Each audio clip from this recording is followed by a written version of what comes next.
Hey guys, I hope you guys are doing well today. I visited a very old historic church cemetery located in Aberdeen, North Carolina. This is the first time that I had ever been to Aberdeen, and I had been meaning to come to this place for a while. I wanted to pay respects to a lady named Shan'Ann Rzucek, that's her maiden name, and her two children, Celeste, who's on the left of the picture, and Bella on the right, and her unborn son, Nico. If you are into true crime and you remember 2018, it was all over the news. It happened in Colorado. They are buried in North Carolina because her family's from here, and this is where they buried her, and they had the funeral here. It's a very beautiful historic cemetery. It's been around for a very long time. The older part of the cemetery is across the road.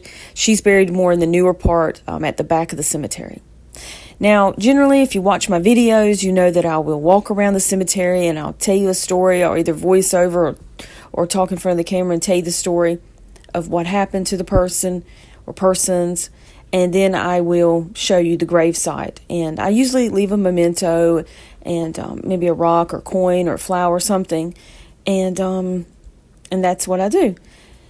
In this case, I did pay my respects to them, but I didn't film their gravesite. And I don't even think I'm going to go too much into the story of what their true crime, their case happened. Because number one, if you want to look up their history of what happened, their case, their story, there's so many places and podcasts and things, very professional, big networks that covered this because it was national news. And they do it very well. They do it very professionally, very well. And you can read, there's so much on the internet you can read and find out about that. And I'm not going to film the gravesite. So that's more about what this video is going to be about. It's going to be why I'm not filming the gravesite. So why am I not filming the gravesite? Well, it's very plain. It's very simple. The family have erected beside the gravesite, beside the memorial that they've set up for their family, a small sign. And it's been there for at least 1.5 years. It's been there for a while, a minute. And it says that they do not wish for anyone to video their family's final resting place. They don't want anyone doing that. That's their wishes.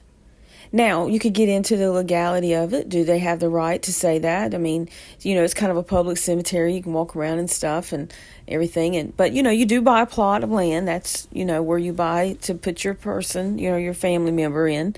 So you could debate that. But the debate doesn't matter. It doesn't matter. What matters is the family have put it there, and they say they don't want it done. So don't do it. That's their wishes. That's what they request. Okay? So that's simple. That's plain to me. That's very simple. And I have seen videos, and I know where the sign's at. I know where the sign is located. And I've seen people go there, and they will film. And when they're filming, they strategically will move the camera towards the right so you don't see the sign, or they'll put themselves in front of the sign so you can't see it. And it's hard because most people watch these videos on their phone. Most people are watching these videos on their phone, probably 90% at least, and it's hard to read a small sign. You can't see what it says, but I know what it says. And they're ignoring it. People are ignoring it, and that's so disrespectful. I just find that's awful. I really do. Because this family has been through so much heartache and stress and everything else. And it's something that they're asking. And whatever reason that they have, doesn't matter. They have a reason for it in their hearts and what they're asking. And, and now there are videos that were probably made prior to the sign being put up. That probably happened very shortly after they were buried. And, there's no sign. So that there was no sign to tell them to please not do this. But since that sign's been up, I know there's videos on there, on YouTube, that where people have went and filmed. And I'm like, wow, how disrespectful can you be? I find that just atrocious. I found that just absolutely awful. And yet, what is it Maya Angelou said? Do better? Yeah, people need to do better. But, so that's what my videos ended up being about, is I got to thinking about it, and I said, that bothers me, that people would disrespect that. I mean, if you want to talk about the story and things, you can go there and pay respect. You can use other pictures of, and substitute in for things and stuff. But there's a reason they asked for that, and it's not that big a deal. Maybe I get 10 views on this video, you know. Is that why people are filming it? For the views, I guess. I'm not gonna care that much about the views to disrespect or to ignore somebody who's been hurt so bad and has not one, not two, but three children, really, innocent children, hurt in the manner in which these children were hurt by someone who said they loved them, and add to their burden. I'm not gonna do that. They've made a beautiful memorial to them, to Shan'Ann and to Celeste and Bella and Nico, and it's got butterfly bushes that they've planted. That while I was there, the butterflies were flying around, and they have a granite pad that's in front of the grave, and it's got 3 hearts, and then a smaller heart inside the larger heart, and it says, "God bless our family." And I believe the larger heart represents Shan'Ann, and then the other 2 are Celeste and Bella, and the small one inside would be Nico. That's what I interpret it to mean.